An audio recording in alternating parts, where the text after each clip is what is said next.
Oke, assalamualaikum warahmatullahi wabarakatuh. Bertemu lagi bersama saya Dr. Rahman Bayu di acara The Bayu Barokah Show. Kali ini episode ke-16 bersama. Nah, ini bintang tamu kita kali ini cukup spesial. Kami ucapkan selamat datang kepada Ibu Sri Sukitin, Bu Kitin. Terima kasih sudah meluangkan waktunya, Bu. Di tengah kesibukan beliau yang luar biasa.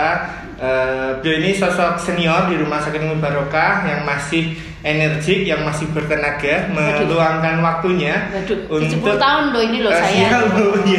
Jadi baik di klinis maupun di manajemen sudah sangat berpengalaman. Ya, hari ini kita akan bahas kurang lebih tentang nifas ya Bu Kitin ya. Nifas. Ya, tentang asuhan nifas pada ibu pasca melahirkan. Nah, sebelumnya gini Bu Kitin, ini kita ada live, nah mungkin disapa dulu Bu. Assalamualaikum, ya terima kasih. Selamat pagi. Ya, selamat pagi, Jadi kita live. Terima kasih yang sudah mulai bergabung. Mungkin yang belum bergabung segera bergabung. Monggo dipersilakan. Ya, diajak rekan-rekannya, saudaranya yang ingin tahu banyak tentang nifas. Termasuk yang mau bertanya, boleh silakan ditulis. Nanti akan kami sampaikan ke Bu Kitin. Terus Bu Kitin akan menjawab Bu. Kalau bisa loh ya. Ya, siap. Ya, terima kasih. Jadi mungkin secara umum dulu Bu, sebenarnya nifas itu apa gitu Bu? Oke. Sebelumnya bismillahirrahmanirrahim. Assalamualaikum warahmatullahi wabarakatuh. Waalaikumsalam. Bayu, kami akan memberikan sedikit pengertian tentang nifas. Nifas itu adalah masa setelah plasenta lahir sampai dengan 6 minggu atau 40 hari. Oh gitu Bu.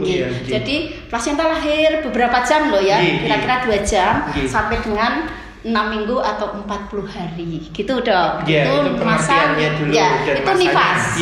Kalau masa itu beda loh. Kalau masa nifas adalah masa gitu kembalinya nanti ya dari 2 jam plasenta lahir sampai dengan pulihnya alat kandungan seperti sebelum hamil sampai 40 hari waktunya.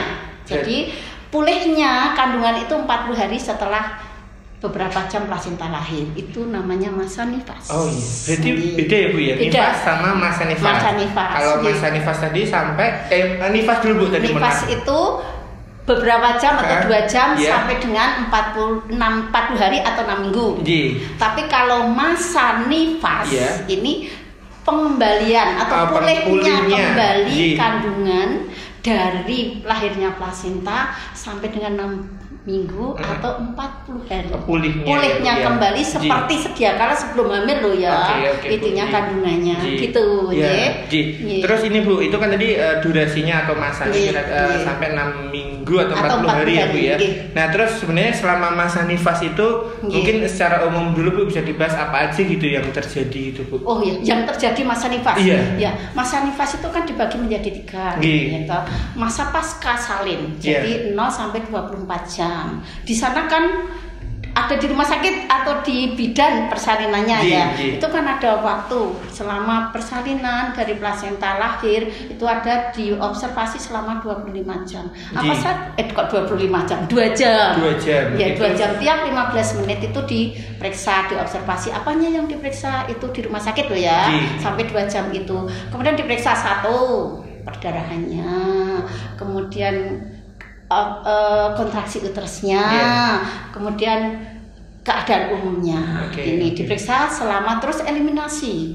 Jadi BAK-nya seperti apa, gitu. Suhunya seperti apa. Itu yang harus tiap 15 menit sampai 2 jam. Nah, setelah 2 jam sampai 24 jam juga diobservasi seperti tadi, tapi waktunya tidak 1/4 jam tapi tiap 2 jam sekali. Itu selama 24 jam. Kemudian yang kedua, pasca salin pasca salin. Kemudian pasca yang waktu itu 24 jam sampai 6 hari. Oke Bu. Yaitu pasca itu kemudian 6 hari sampai 40 hari. Sama ininya. Tapi ada bermacam-macam loh ya. Apa yang harus mau tanya? Apa yang harus dipersiapkan? Mungkin ini Bu sebagai gambaran dulu awalan dulu. Berarti selama itu maksudnya apakah selalu ada perdarahan gitu Bu? Oh iya. Masa nifas itu ada perdarahan. Mesti panjenengan mau tanya sejumlah berapa? Iya, kan maksudnya gitu, normalnya itu seberapa gitu Bu? Ya, kalau perdarahan dikatakan perdarahan itu lebih dari 500 cc. Ya. Tapi itu waktu persalinan loh ya. Pasien terakhir perdarahan cur. Nah, itu lebih dari 500 cc berarti itu perdarahan. Gitu nggih. Tapi kalau dalam 2 jam tadi masa nifas itu kira-kira kalau dikumpulkan itu biasanya sampai 100 sampai 150 cc selama 2 jam. Terus seterusnya dia itu sampai kalau 40 hari nggih, ada yang 3 minggu sudah rampung, ada yang sampai 40 hari baru rampung. Itu kira-kira seperti menstruasi biasa, tidak banyak. Berarti seperti itu menstruasi. Apa namanya saat pasca persalinan itu memang banyak, dari bahkan sampai 500 cc. Mboten. Yang tadi 150 itu 2 jam. Oh, 2 jam 150 cc. Dihitung. Oh, terus yang 24 jam Bu tadi? Ya sedikit hanya sedikit. Setelah itu hanya kayak seperti menstruasi. Tapi kalau perdarahan berarti tidak normal. Ngaten. Iya, siap.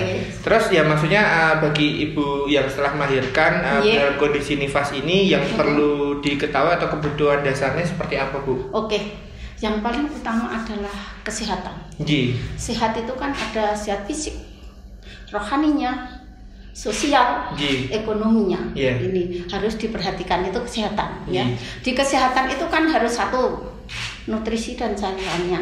Ini nutrisinya seperti apa dan cairannya seperti apa. Kemudian istirahatnya seperti apa, kan gitu. Dukungan panjenengan nanti besok kalau jadi bapak lagi. Nah, ini dukungan dari keluarga, istirahatnya. Kemudian eliminasinya seperti apa? Eliminasi kan terdiri dari BAK, BAB, gitu. Kemudian tetap yang paling utama adalah mengetahui tanda-tanda bahaya waktu itu nifas, gitu. Nah, kalau saya terangkan tentang kesehatan, itu tadi kan sehat fisik itu seperti apa? Kita sehat fisik, kita harus mengetahui fisik itu sehat, di mana nanti sampai dengan masa nifas itu dilalui dengan rasa aman, sejahtera, sampai terjadinya kelancaran ASI-nya. Jadi tidak ada psikisnya, ada dukungan dari panjenengan, dukungan dari mertua, ini penting banget. Sosial ekonominya harus benar-benar tercukupi. Nah, ini angel ya ternyata. Berarti ternyata ini multifaktor gitu. Maksudnya yang jelas yang perlu diperhatikan jelas masalah kesehatannya. Yang mana itu faktornya banyak sekali. Mungkin bisa tanya satu-satu. Kesehatan apa saja silahkan. Mungkin ini karena kan sebenarnya kalau kita bahas masa nifas atau pasca melahirkan itu kan karena luas ya Bu ya, bahasanya mulai dari setelah melahirkan sampai nanti mungkin hari keberapa dan berapa, tentang menyusui juga mungkin kita singgung juga. Nah, beranjak ke ini Bu, mungkin pasien ini kan antara lahir normal atau SC atau cesarean itu cara mungkin ada yang perlu diketahui dalam merawat luka jahitannya seperti apa Bu? Luka jahitan khususnya waktu di rumah sakit seksio mestinya itu kan sudah di sini sudah insya Allah dengan ACR dan segalanya obat insya Allah lengkap kalau di rumah sakit. Ini yang kita bahas kalau sudah di rumah.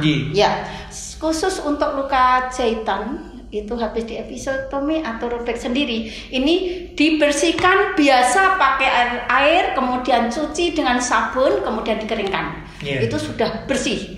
Jadi betul-betul pakai sabun biasa lah, cuci biasa. Betul takut dengan sabun silahkan, kemudian baru dikeringkan. Tapi kalau yang untuk seksio ini nanti biasanya 1 minggu sudah selesai, sudah bersih, sudah bagus. Kalau yang seksio sama, tapi kan dia dari rumah sakit itu dikasih fabrik yang tidak tahan air, tahan air sehingga di rumah jangan sampai luka itu kena air. Dan tidak lupa dokter untuk penyembuhan luka itu tidak kalah pentingnya adalah nutrisi. Nutrisinya. Gitu. Kalau ini Bu tadi kan tentang perawatan luka yang mana kalau di rumah sakit itu kan jelas. Jadi kita yang penting ikut aja kalau di rumah jangan sampai kena air. Jangan sampai kena air khususnya untuk yang SC ya Bu ya. Kalau yang luka tadi bisa dicuci dengan air sabun, disabuni yang bersih kemudian dikeringkan. Oke. Kalau ini Bu, maksudnya pada kondisi tertentu misalnya sudah kondur baik itu SC maupun lahir normal. Nah itu apa tanda-tanda yang diketahui oleh ibu bahwa itu ada infeksi sehingga kapan harus ke rumah sakit atau ke puskesmas?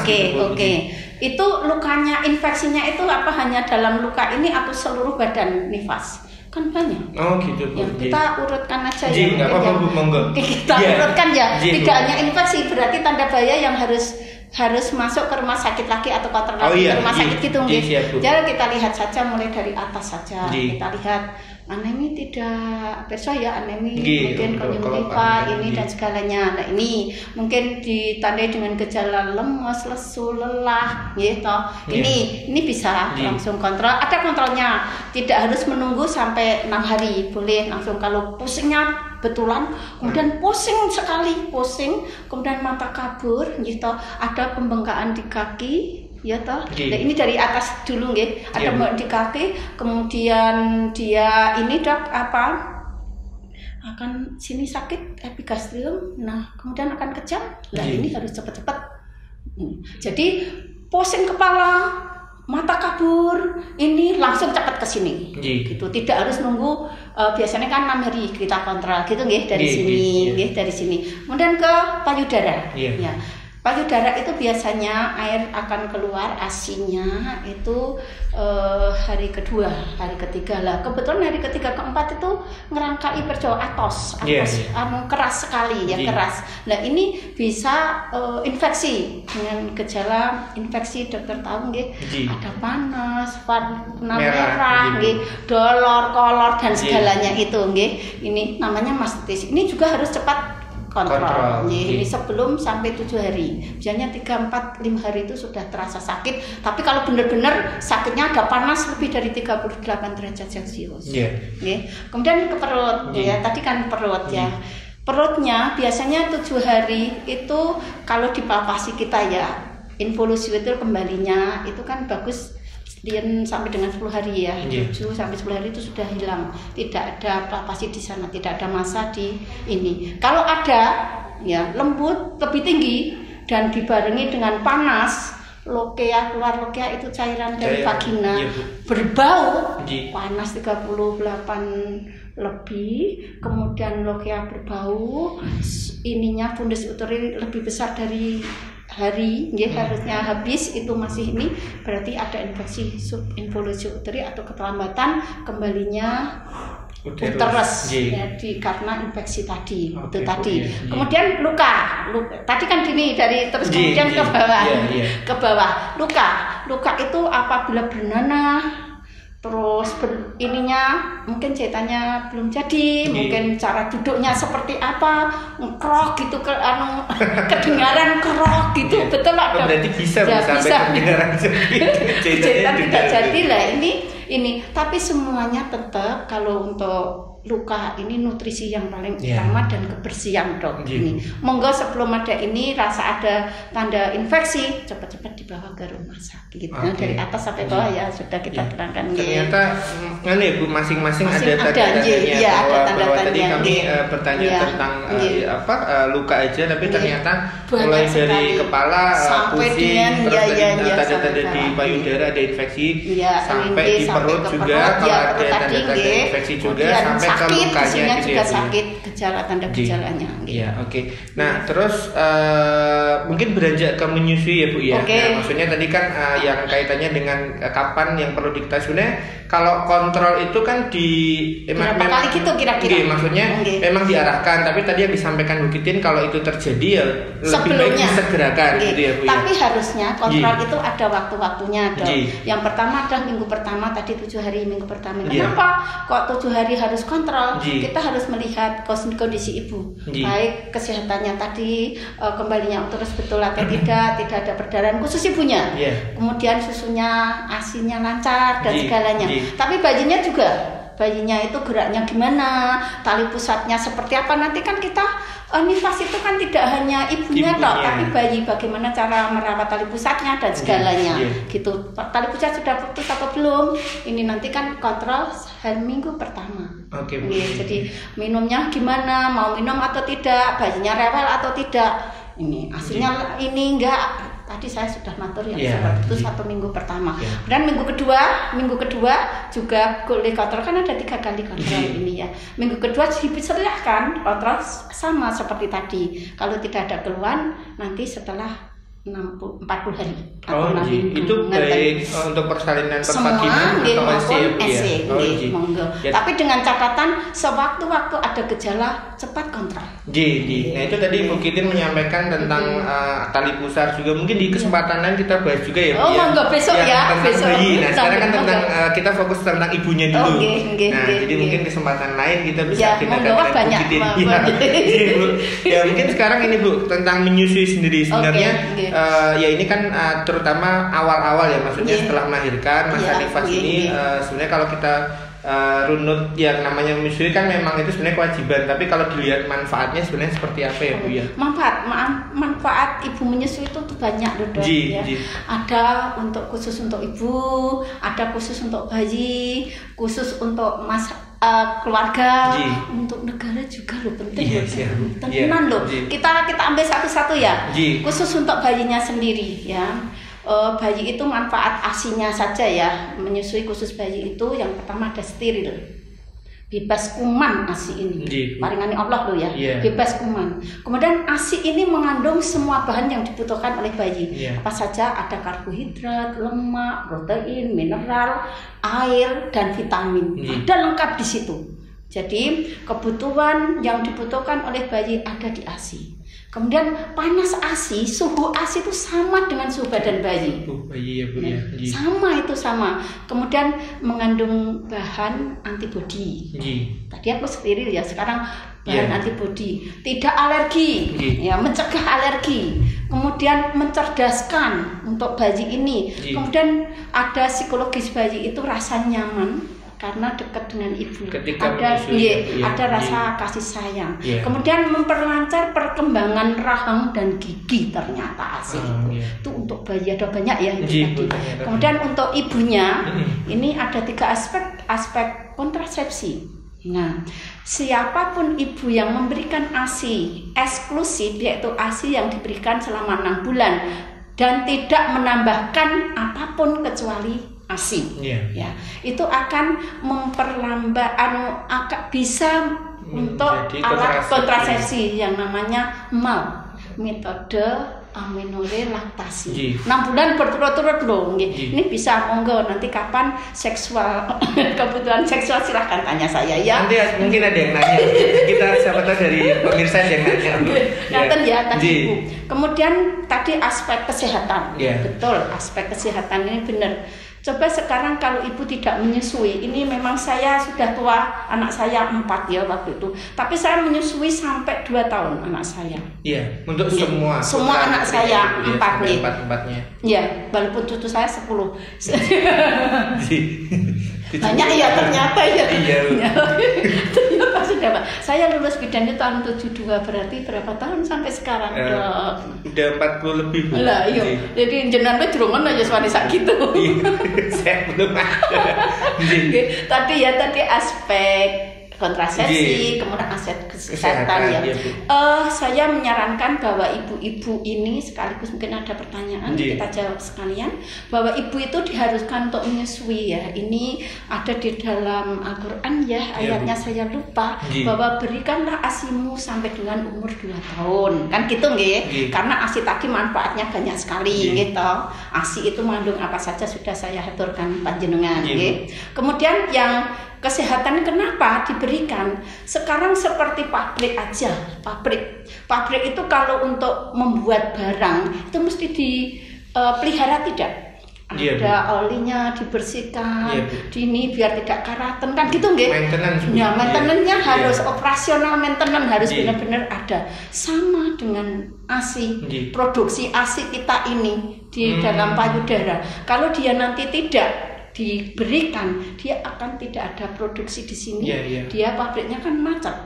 Bisa karatan boten. Jadi kalau dikasihkan minum ini kalau benar makanannya bagus ASI akan keluar ini sebanyak 600 sampai 800 cc loh. Gitu ini. Tapi kalau sudah minggu pertama, maka minggu kedua akan turun menjadi 500 sampai 700 cc dengan bantuan nutrisi yang kebutuhan nutrisi kan 2.800 kalau ada tambahnya 700 berarti 25% tambahnya nutrisi untuk ibu menyusui tadi Kemudian psikologi.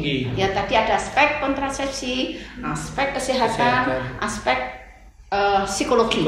Nah, psikologinya ibu ini dia akan merasa nyaman, akan merasa tenang apabila menyusui bayinya. Ada ikatan batin antara ibu dan bayinya. Ini khusus ibu. Kemudian untuk keluarga, aspek ekonomi pasti. Ya, ekonomi. Kenapa? Dia tidak keluar uang untuk beli ASI. Dan gitu. Iya Bu, itu. Betul toh? Kemudian yang kedua aspek kemudahan. Mudah loh dok, aspek kemudahan. Kenapa kok mudah? Praktis, tidak buat, tidak mengukur, langsung nyok. Karena dia steril, mudah toh, tidak buat. Kalau susu pasti pengganti ASI, nggodok banyu, terus dicairkan, ukurannya bener apa orang. Kalau ASI kan langsung nyok, kan gitu toh. Nah ini, kemudian yang ketiga adalah psikologi juga, aspek psikologi untuk keluarga. Kenapa? Kalau bayi itu minum ASI, dia akan tenang. Kalau ASInya cukup loh ya, dia akan tenang, tidak rewel. Nah, sehingga tidak dengar bayi nangis ngek rewel. Seneng betul psikologi panjenengan. Terus psikologi lagi. Biasanya wah duitku kok entek, Pak, pundutno. Psikologi ini penyen piye dilarang didik. Jenengan duitnya akeh amin. Kan gitu toh. Lah kalau tidak, Pak, butuh duit ini susunya habis. Nah, tapi kalau ASI insya Allah aspek ekonomi bagus. Psikologinya lumayan bagus gitu. Mudah tadi, praktis, tidak membuat, tidak membeli. Nah, langsung dikasihkan cepet ora wis dadi gitu. Kemudian untuk negara Bu. Devisanya akan turun, rasa tuku susu dengan tinggi. Kan aslinya terbuat. Generasi juga akan bagus sehingga generasi yang minum susu katanya bagus. Wah susunya nyon sewu, susu pasti nyon sewu. Kita memang baru menggalakkan ASI eksklusif. Ya ternyata lengkap sekali ya Bu ya. Maksudnya terakhir tadi negara bahkan sampai urusan devisa sampai sampai urusan generasi penerus bangsa generasi penerus bangsa ini manfaat ASI tok loh tadi gitu. Ada manfaat untuk ibu, bayi, kemudian masyarakat, keluarga dan negara. Coba nanti dilihat benar apa orang. Siap Bu. Jadi terus nah kalau negara ini memang ASI itu memang sudah merupakan program pemerintah. Itu ada ASI eksklusif, kemudian yang kedua inisiasi menyusui dini. Inisiasi menyusui dini itu setelah bayi lahir paling lama 1 jam ASI itu sudah diminumkan. Gunanya nopo toh kok dadak diminumkan tadi pabrik itu tadi kalau dinyut terus ASInya keluar bilang sama otak keluar hormon oksitosin dok ini keluar otak keluarkan ASI. Nah dia akan dia akan merasa senang, ibu tuh nyaman rasanya gitu. Jadi semua adalah saya sudah bilang karena saya sudah melaksanakan gitu. Jadi ini berdasarkan pengalaman dan keilmuan juga boleh dilihat di mana-mana nanti di YouTube atau di mana di Google ada semuanya. Ternyata banyak sekali manfaatnya mulai dari ke ibu sendiri, ke bayi tentunya paling ini ya Bu ya, terus ke ibunya, ke keluarga, masyarakat, bahkan sampai negara. Dan tadi Bu Kitin nggak cuma dari pengalaman atau keilmuan, bahkan ada dari dakwahnya juga ya Bu ya, bahwa itu memang ada tuntunannya gitu ya Bu ya. Mungkin nanti bisa dikaji lebih lanjut ya Bu ya. Nah sekarang kaitannya dengan ini Bu, tadi kan menyusui. Nah mungkin ini ada pertanyaan juga bahwa untuk perawatan payudara yang baik dan benar saat menyusui kira-kira bisa istilahnya bisa dibahas sedikit nggak Bu? Sedikit ya. Tapi kan harusnya kan banyak harusnya seperti apa, bagaimana teknisnya kan gitu. memang perawatan payudara itu dimulai pada bulan ke-7 kehamilan ya. Jadi kalau masih 5 itu tidak boleh. Kenapa? Karena merangsang timbulnya oksitosin sehingga akan menyebabkan kontraksi di perut. Jadi dibutuhkan waktunya yang bagus adalah 7 bulan kehamilan. Ini bagaimana caranya? Cara kita ngobrol ya, mungkin dikit aja nggak apa-apa. Sedikit ya. Ini Nyun sewu, ini memang payudara sebelum dimasak kan harus dibersihkan dulu pakai air hangat. Cuma ditempel. Kita ambil kasa atau handuk aja, handuk kecil ya, itu ada handuk kecil, dikasih air hangat, kemudian ditambahkan dua-duanya payudara sini di puting susu semuanya, dua-duanya. Kalau satu ya satu dulu. Setelah itu kira-kira 5 menit ya, kemudian kita kasih. Kalau aku baby oil boleh, kemudian krim zaitun boleh, terserah, yang penting minyak. Kemudian kita oleskan minyak di sini. Kemudian baru kita masase. Pertama tangan kita gini ya, apa ini namanya dok ini nih. Kalau kita ini stenen ya, tangan kita stenen, pokoknya satu gini atau sini, stenen tek kita gini kan ke atas. Waduh, aku masuk gini. Gimana posisinya gini. Boleh ini untuk suami karena ini memang bagus ya. Nanti ada kan setelah nipas ada pijat oksitosin juga. Ini kan waktu hamil, pokoknya dirawat payudara. Yang pertama, tangan seperti menyisir ya, diurutkan sampai ini ke arah puting susu. Ya, selama 20 menit lah. Pak Suemen ya. Ya, memang lama gitu. Pokoknya nanti masase itu selama 20 menit. Hitungan 8 kali atau 20 kali nggih. Habis itu gini. Kemudian setelah diginikan, langsung dinaikkan gini. Kemudian puting susunya itu ditarik-tarik. Ditarik-tarik nggih. Kemudian diputer. Waduh Yung, nanti jenengan lah nanti masih hamil berapa bulan? Ini kan udah mau melahirkan seperti itulah kira-kira. Seperti itu masasenya ya. Itu tolong diperhatikan ya Mas ya. Ya, baik itu mau mandi. Suami juga berperan berarti. Berperan, geret-geret ya Mas, geret-geret ya, geret-geret. Kemudian diputar searah jarum jam, kemudian baru dipenet gini, dikeluarkan asinya. Oh, berarti itu sudah. Kemudian dibersihkan. Itu tadi kan kena minyak ya, Pak, diurut-urut sampai gini, nggih. Kemudian digeret-geret terus diputar-putar ini. Ini satu kira-kira 20 menit satu payudara. Berarti itu kalau sudah melaksanakan sudah menyusui ya, hamil. Oh, ini masih 7 bulan tadi Bu. 7 bulan. Masih 7 bulan itu sudah mulai dilakukan. Itu hamil. Setelah itu insya Allah asinya lancar dengan dibantu dengan nutrisi tetapan. Jadi memang apa namanya dari hamil pun usia 7 bulan sudah dipersiapkan ya Bu ya untuk persiapan ya Bu ya. Nah tapi dengan catatan nutrisinya juga ya tidak hanya diginikan. Jenengan senengan nanti jenengan. Ya Bu, nah mungkin kita beranjak ke pertanyaan dulu ya Bu ya. Kayaknya banyak sekali soalnya yang tanya. Saya jawab enggak ya? Karena tidak jawab. Gini, kalau saya tidak bisa menjawab, kalau itu ke anak saya konsulkan ke dokter spesialis anak, ke Buning, Bu Anin atau dokter Agra Benyan Persa Umi Barokah itu ada 3 loh ya. Boleh nanti mungkin perkembangan sekarang ada ya ini klinik tumbuh kembang. Nah, ini bisa. Nah, monggo dipersilahkan nanti saya akan konsul. Nanti kita ketemu lagi kapan? Atau kita lewat IG juga tidak apa-apa. Kalau yang tentang kandungan mungkin bisa ke dokter Adri atau dokter Haris ya Bu ya. Ini dari pertama saya bacakan ya Bu ya, dari Fitri Suryo. Bu Bidan, kalau nifas setelah operasi SC itu apakah keluar gumpalan darah? Berbahaya enggak ya Bu ya? Terima kasih pertanyaannya. Gumpalannya seperti apa ya?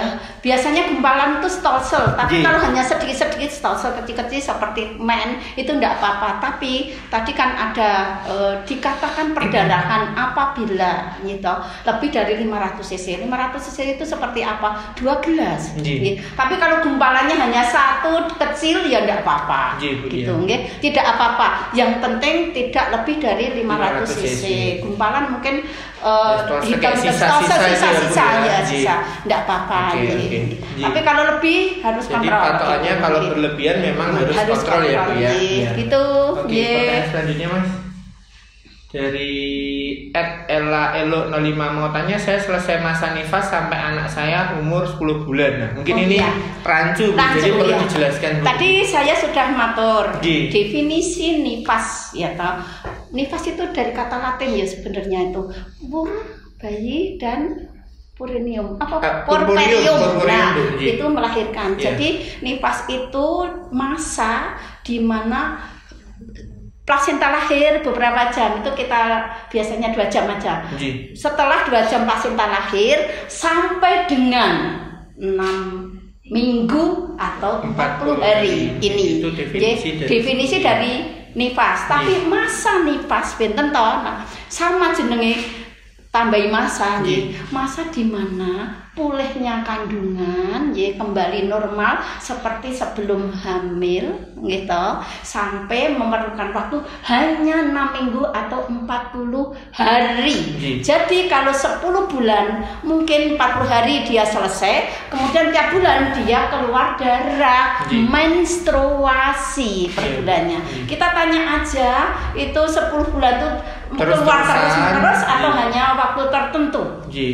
Itu jawabannya. Sementara karena ini pertanyaannya sebatas itu, ya mungkin kita jawab seperti sama Bu Giti. Intinya kalau masa nifas itu ya sampai 40 hari aja.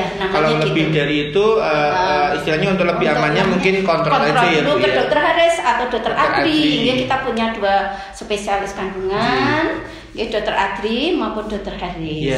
Monggo dipersilahkan. Lanjut Bu, untuk pertanyaan dari @debi_rica, olahraga apa yang cocok untuk ibu nifas Bu? Oke. Olahraga untuk ibu nifas. Sebelumnya waktu di rumah sakit itu sebenarnya ada mobilisasi atau ambulasi ya, mobilisasi dini. Jadi 2 jam persalinan normal gitu.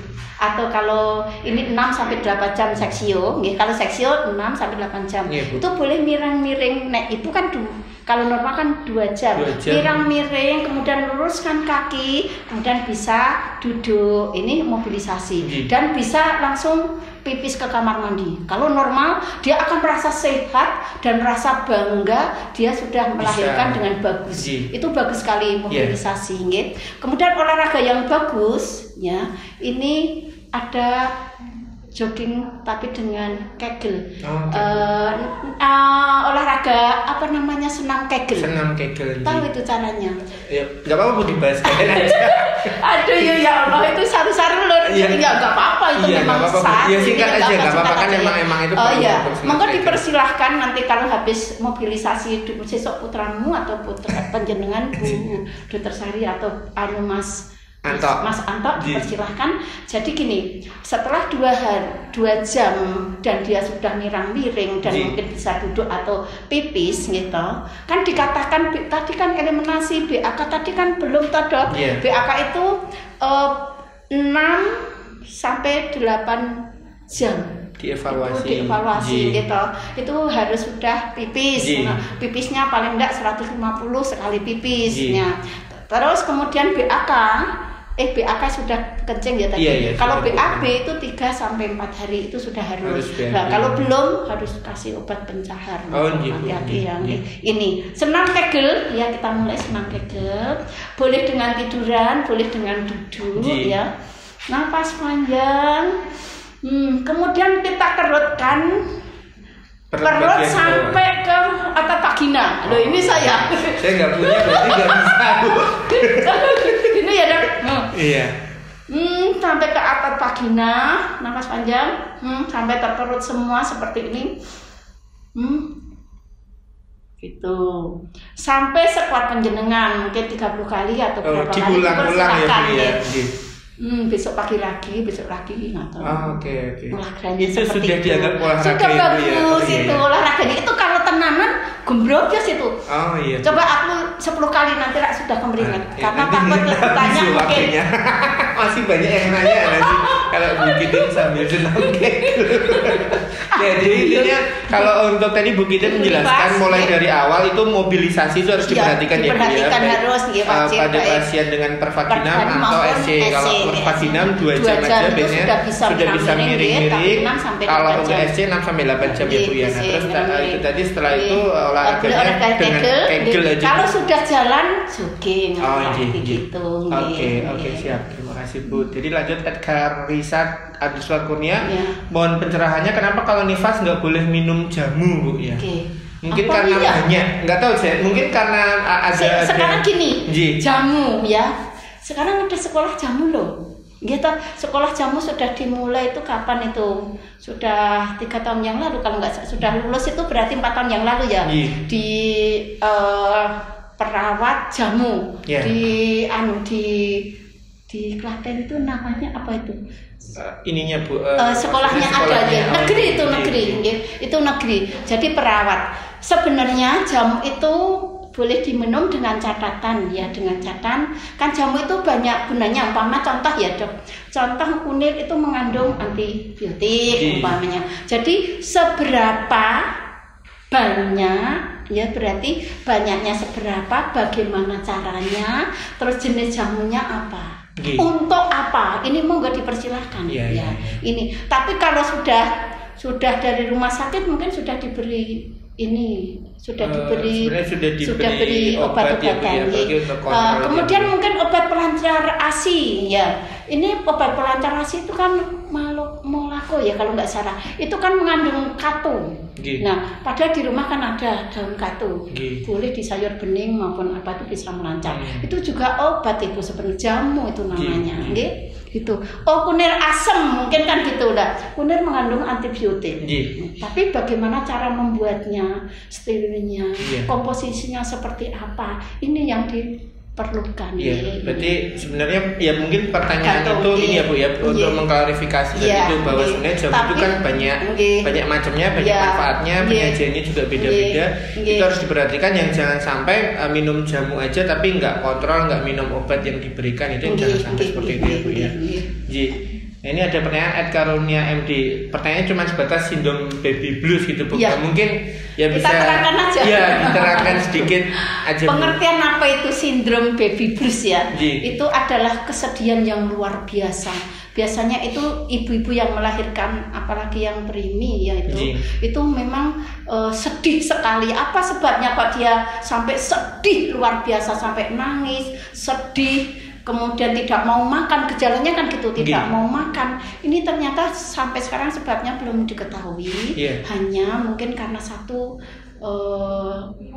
sindrom atau apa jenenge trauma. Takut waktu nanti babaran itu seperti apa, takut, mulai takut. Kemudian yang kedua, ini apakah saya nanti masih menarik setelah saya melahirkan, gitu. Nanti suami saya mau enggak itu ini. Biasanya hari ketiga sampai kelima, sampai nanti hati-hati kalau sampai ke 1 tahun bisa depresi. Gitu. Ini jadi memang harus benar-benar sebagai seorang bidan memberikan edukasi, jangan sampai baby blues itu terus menerus gitu. Bagaimana caranya kita edukasi, jangan sampai ini dukungan keluarga yang paling utama, itu yang paling bagus. Tadi kenapa kok sampai terjadi baby blues? Kesedihan yang luar biasa, nangis terus, tidak mau makan dan segalanya, itu baby blues. Kemudian selain gejala itu, dia ini apa namanya apa Dok, ini bisa menyebabkan baby blues itu. Dia punya, jangan sampai aku ngatain apa namanya, jangan mungkin maksudnya ini maksudku baby blues itu dia sampai terkena baby blues itu karena satu takut, takut melahirkan, apa namanya itu, takut melahirkan. Tadi kan trauma gitu. Terus yang kedua, selain takut melahirkan, ini loh dok, aku kok nek wis babaran. Iya, perasaan tidak menarik lagi. Wah, bar gede wetengku. Nah ini hati-hati Mas Santo itu, nggih. Kemudian yang ketiga, selain itu juga, apakah saya nanti bisa menyusui, asiku nanti keluar atau tidak, bayiku rewel atau tidak, ini bisa menyebabkan baby blues. Iya, jadi sebenarnya itu kumpulan perasaan itu ya Bu ya. Psikologi ibu nifas yang menyimpan sedikit, agak menyimpan, dan itu resiko ketika terjadi berlarut-larut gitu ya Bu. Nah, mungkin peran dukungan keluarga itu sangat penting, dan itu tadi dari Bu Gita menyampaikan salah satu tugas suami siaga, tugas tenaga kesehatan yang paling utama suami siaga. Bu, ya itu suami siaga menguatkan ya, memberi ora popo, masih cantik lah, gimana dan segalanya, ora popo kita berdua.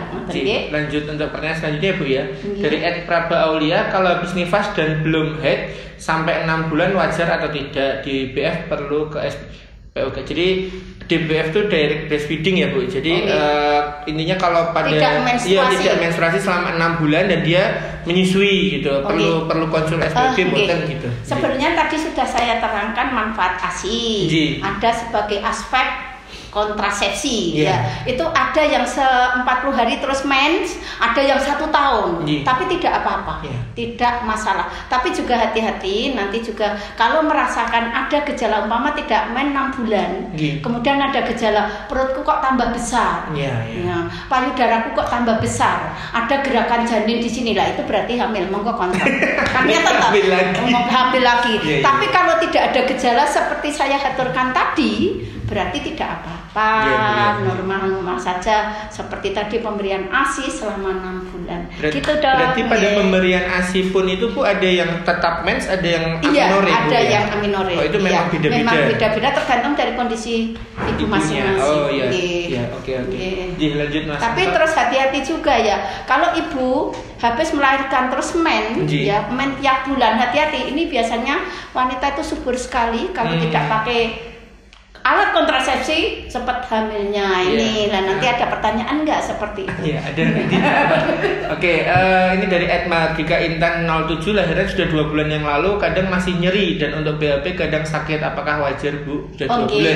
2 bulan ya, lebih dari ini. Tadi bagaimana BAB dan BAK khusus untuk nifas ini sebenarnya ada yang tadi kan 40 hari, tapi untuk pengembalian yang sempurna itu adalah 3 bulan. Ya. Jadi kalau ada masih sedikit sakit untuk BAB, monggo makanannya mungkin harus banyak makanan yang berserat, terus cairannya harus lebih banyak, ibu harus minum maksimal ya 8 sampai 12 gelas.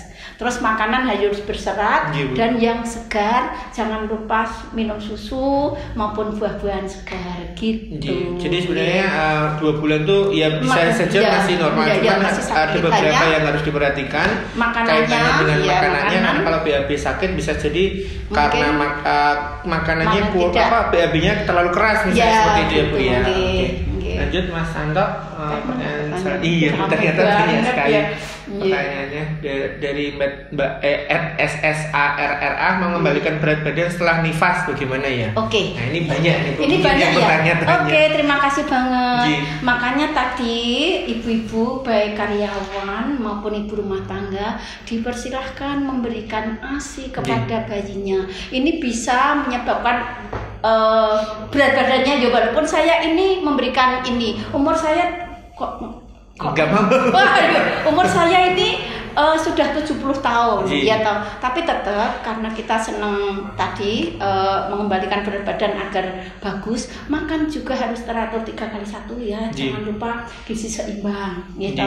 Kemudian ibu ini kalau memberikan ASI paling enggak tidurnya terganggu kan? Ya tidurnya terganggu. Tapi tidur waktu istirahat harus cukup. Tidur maksimal ada 6 sampai 8 jam kan dok? Ini kuantitasnya atau kualitas ya. Saya pengennya kualitas, walaupun tidur hanya 3 jam tapi langsung angler itu lebih baik daripada 8 atau 10 jam tapi tidak kualitas, tidak kualitas.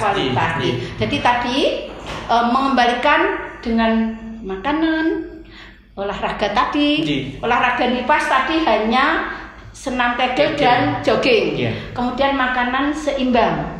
Terus istirahat cukup, insya Allah kembali dengan memberikan ASI kepada bayinya. Iya, tapi mungkin message-nya ini ya Bu ya, bahwa jangan sampai keinginan untuk menurunkan berat badan itu sampai mengabaikan nutrisi karena untuk memberikan ASI yang terbaik buat putra putrinya tentu perlu asupan nutrisi yang maksimal juga. Iya, yang tadi ya 4 sehat. Sekarang tidak 4 sehat tapi gizi seimbang. Oke, lanjut untuk Octaviana Mulyono mau tanya, normalkah masa nifas 50 hari? Nah ini mungkin sebenarnya sudah dibahas tadi sudah saya bahas bahwa ya 50 hari itu kan 6 minggu sampai sama dengan 40 hari ya. Tapi untuk yang bagus, yang benar, bersih banget dan sudah baik banget itu sampai dengan 3 bulan. Insya Allah kalau itu 50 hari mungkin mennya dihitung. Jadi lanjut men 40 lanjut men itu kan biasa. Normal, masih normal. Dari Danis Aduha, kalau nifas pos EC keluar gumpalan darah 1 kali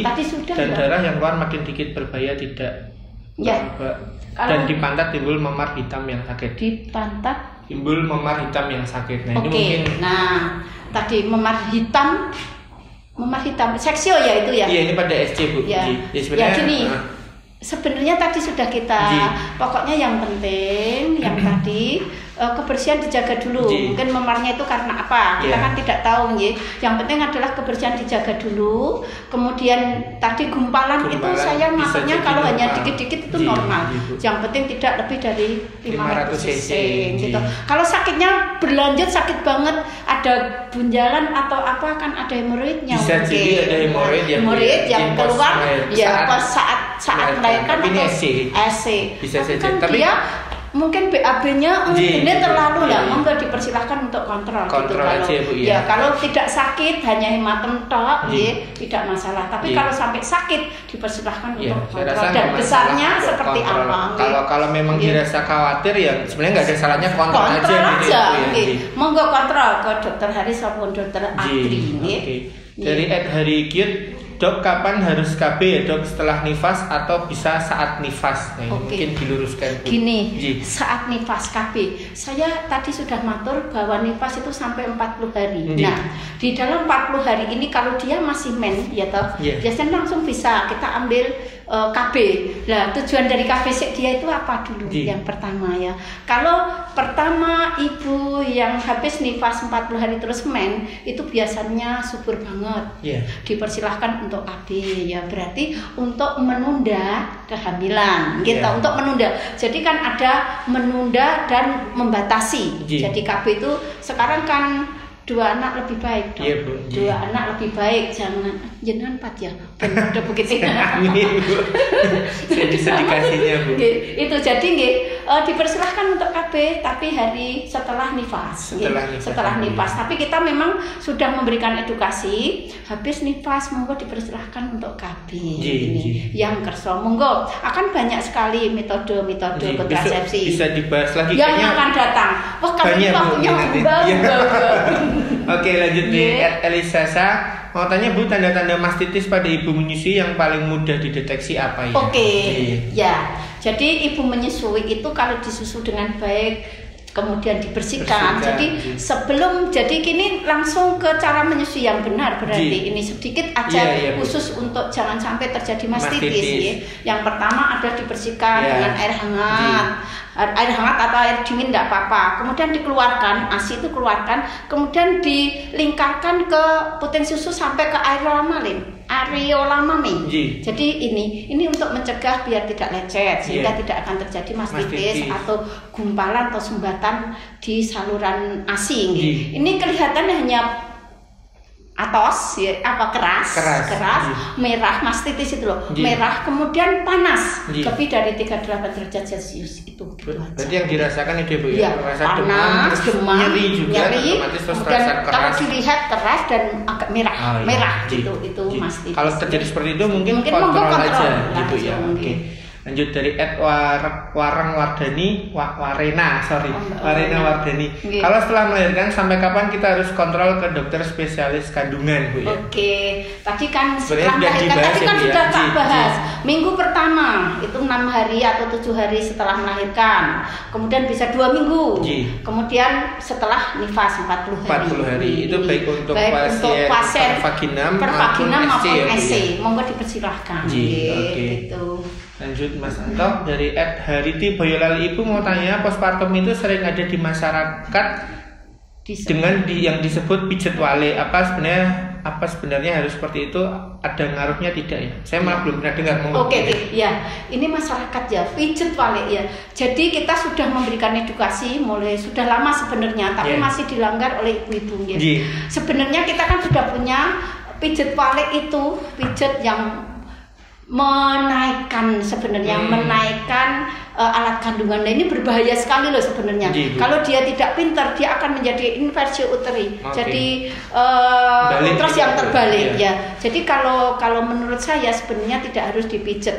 Apapun itu kalau dia ikut KB apapun, jangan pijet perut. Silahkan pijet apapun tapi jangan pijet perut. Nah, ini jangan pijet perut. Itu ini jangan pijet perut. Semua aja jangan pijet perut. Kita kan tidak tahu gitu. Siapa tahu kalau anak kecil dipijet ternyata kita Elias. Nah, hati-hati diluruskan. Jadi bisa inversi uteri ya. Ini mungkin ke pertanyaan selanjutnya dari Edso Boyolali, pakai stagen setelah melahirkan itu sebenarnya perlu atau tidak, Bu? Stagen ya. Kalau zaman dulu saya pakai stagen hanya ini psikis merasa nyaman. Ya toh. Berarti kalau di rumah sakit tidak pakai gitu, ataupun di rumah nanti selama 1 minggu tidak pakai, ini hanya tujuannya adalah kalau diperiksa itu penak gitu, dan tidak harus diikat. Karena apa, pengembalian uterusnya ini nanti akan terganggu kalau ini, dan dia akan merasa sakit di tempat kena jahitan. Jadi sebenarnya kalau psikisnya itu kan habis perutnya besar gitu, habisnya perut besar, kemudian keluar, berarti kayak gandul-gandul gitu rasanya. Tapi kalau ditageni rasanya enak psikis. Tapi kan sekarang tidak diperbolehkan, hanya biar sempurna pembalian uterusnya itu. Tapi zaman dulu saya ini kok sampai sekarang kok aku jalan jendil ya perutku. Berarti memang untuk saat ini tidak direkomendasikan untuk lanjut dari Edi Haryanto 92, bagaimana perawatan payudara pada postpartum dengan kondisi bayi IUFD, apakah tetap dikeluarkan atau bagaimana? Bagaimana perawatan payudara postpartum, Bu, tapi bayinya itu IUFD gitu. Sudah meninggal? Tapi itu tetap perlu dikeluarkan atau seperti apa? Mungkin berarti kalau bayinya sudah meninggal, ini ada harusnya dikeluarkan. Jadi semua ada ASI ini dikeluarkan, dipompa. Setelah dipompa didrek, di stagen itu loh, biar tidak didrek gitu. Didrek biar tidak keluar. Bisa itu. Jadi memang harus dikeluarkan ASI, dikosongkan dengan dipompa, dan kemudian didrek, terisi lagi gitu, kemudian didrek biar tidak ini. Sudah lebih dari 1 jam ini ada. Dulu Bu, ini enggak terasa Bu, 50 menit. Iya. Hampir. Lanjut, ada lagi enggak? Aduh, banyak Pak. Kapan berhubungan dengan suami setelah melahirkan? Ini ada yang tanya. Iya. Ini ada yang tanya. Monggo dipersilahkan. Jadi ya, kalau Pak normal, partes normal, baik, sehat ibunya, Mas Anto maupun dokter bayi. 3 sampai 4 minggu sudah diperbolehkan. Oke, Bu. 3 sampai 4 minggu diperbolehkan. Tapi kalau dia masih itu sampai 40 hari setelah melahirkan. Itu hati-hati ya. Tapi pas 40 hari dia tunggu sampai bersih. Dipersilahkan monggo, dengan catatan kalau pertama langsung 40 hari itu subur wes. Jadi hati-hati risiko hamil kembali ya Bu ya. Mungkin itu banyak yang nanya sebenarnya. Saya mau wakili aja Bu nanyanya. Nah mungkin kalau di pertanyaan sebenarnya masih ada beberapa, tapi kayaknya ini karena udah hampir sejam, biar kita bisa mengarrange pertemuan dengan Bu Kitin lagi di kemudian hari. Besok-besok kita bahas tema-tema yang kayaknya tadi masih banyak yang bisa dibahas ya Bu. Maksudnya dari Ada KB, tentang KB, tentang ASI, tentang ASI kan belum, tapi ASI eksklusif bayinya belum. Sendiri mungkin tadi belum terlalu banyak dibahas ya Bu ya. Perawatan tali pusat kan belum, itu nanti kan banyak sekali yang harus kita bahas. Itu baru sedikit. Jadi insya Allah kedepannya ini Bu, cuman untuk pertemuan hari ini mungkin bisa ditutup kaitannya dengan kondisi saat ini Bu, misalnya ini kan dengan pandemi seperti ini ya mungkin Bu Kitin bisa memberikan sedikit arahan ketika ya mohon maaf ketika kadang kan masa setelah lahiran banyak ada apa namanya yang sowan ke rumah dan sebagainya. Nah itu kira-kira pesannya ke masyarakat seperti apa ya Bu ya? Terima kasih, ini terakhir ya kesimpulan pada hari ini bahwa pada pandemi COVID-19 ini tetap masih ada aturannya bahwa kita tidak boleh bertemu ya lebih dari 30 sekarang 30 orang. Jadi kalau ada yang tilik bayi, monggo dipersilahkan dengan catatan sesuai dengan protokol kesehatan. Yaitu 1, pakai masker, kemudian cuci tangan, jaga jarak. Ini harus benar-benar dilaksanakan baik itu dimanapun saja, dimanapun. Maka pada hari ini kami memberikan ini Aswa Nifas kepada Ibu Nifas ini, jangan sampai ibu ini nanti ada gejala penyakit yang harus ke rumah sakit cepat-cepat gitu loh. Pengennya jangan ke rumah sakit apabila tidak sakit kan, tidak ada gejala sakit. Maka monggo di apa saja yang saya berikan tadi, mungkin kesehatannya seperti apa, istirahatnya ibu seperti apa untuk Ibu Nifas, dukungan keluarga seperti apa. Ngoten mungkin ini yang bisa saya berikan. Terima kasih banyak. Mohon maaf apabila ada kekurangan. Nanti kalau belum puas silahkan tanya ke dokter spesialisku. Ada Dokter Haris, Dokter Adri, Dokter Anak, ada Dokter Neng, Dokter Arga, Dokter Anin. Dipersilahkan. Ada dokter yang lainnya banyak. Aku punya dokter banyak. Terima kasih sekali Bu Kitin. Jadi tadi banyak pertanyaan sudah dijawab juga. Tadi diakhiri dengan message ke kita semua di tengah kondisi pandemi seperti ini, benar-benar banyak yang harus diperhatikan ya Bu ya, kaitannya dengan protokol-protokol kesehatan, pakai masker, cuci tangan, jaga jarak, terus jaga imun, jangan lupa jaga imun, jaga imun kondisi, jadi benar-benar minum vitamin, kemudian makanan harus seimbang, jaga imun. Terus kalau mungkin kalau ini ya jangan berbondong-bondong. Jangan, harus jaga jarak, hanya tepat, hanya berapa jumlahnya.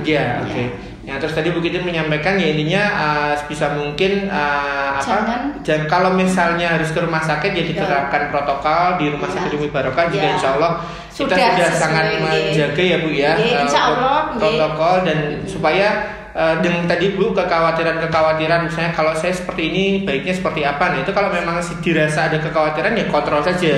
Tadi sudah disebutkan Bu Kitin kalau kaitannya dengan kelahiran atau kehamilan dengan Dokter Haris, Dokter Adri, kalau kaitannya dengan putra putrinya atau bayinya dengan Dokter Neng, Dokter Arga atau Dokter Anin, monggo. Tadi yang ada yang benjolan yang tadi kan bisa ke dokter bedah. Yang tadi ada benjolan itu bisa jadi karena hemoroid. Semoga tidak.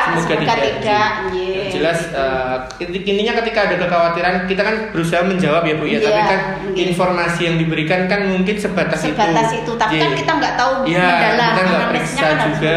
Itu baiknya monggo kalau mau kontrol, insya Allah ke Umi Barokah kita sudah menerapkan protokol-protokol yang aman buat semua, gitu ya Bu ya. Jadi sekali lagi kita ucapkan terima kasih pada Bu Kitin dan kru yang bertugas pada hari ini. Senang sekali, mungkin kedepannya pasti akan kita undang lagi Bu Kitin karena kayaknya pembahasannya masih banyak yang bisa dibahas dengan Bu Kitin. Ya jadi saya tutup ya Bu ya, mohon izin menutup. Sebelumnya kita ucapkan terima kasih dulu Bu kepada yang sudah menonton live, yang sudah bertanya. Insya Allah semoga bermanfaat dan kita ketemu lagi di kesempatan berikutnya. Wassalamualaikum warahmatullahi wabarakatuh. Saya tutup dulu Bu yang di YouTube. Jangan lupa subscribe, share, sama like videonya. Sampai ketemu di The Bayu Barokah Show selanjutnya. Kami ucapkan terima kasih. Wassalamualaikum warahmatullahi wabarakatuh.